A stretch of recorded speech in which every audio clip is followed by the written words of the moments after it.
ভবিষ্যতে যারা পোষ্য রাখবেন বলে ঠিক করছেন তাদের কাছে একটি অনুরোধ, দয়া করে কোনো পেট শপ বা পেট মার্কেট থেকে পোষ্য কিনবেন না। এমন অনেক বাচ্চা আছে যাদের ঘর প্রয়োজন, যারা শেল্টারে পড়ে রয়েছে।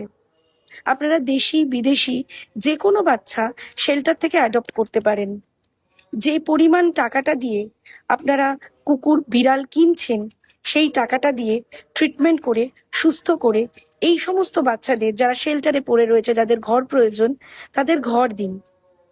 এবার অনেকের মনে প্রশ্ন আসতেই পারে যে শেল্টারের বাচ্চারা বা যে সমস্ত বাচ্চাদের মানুষ রাস্তায় ছেড়ে দেয়, তাদের তো অলরেডি জীবন থেকে 2-3 বছর চলেই গেছে, মানে তাদের তো 3 বছর 4 বছর বয়স হয়েই গেছে, আমরা তো বাচ্চা পাবো না।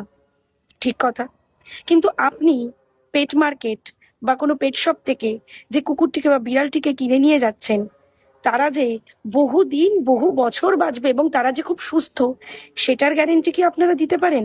আমি এরকম অনেক ঘটনা শুনেছি যে বলে দিয়েছে যে বাচ্চাটি খুব সুস্থ, বাচ্চাটি ভ্যাকসিনেটেড, কিন্তু বাড়ি যাওয়ার পর বিভিন্ন রোগে আক্রান্ত হয়ে মারা গেছে।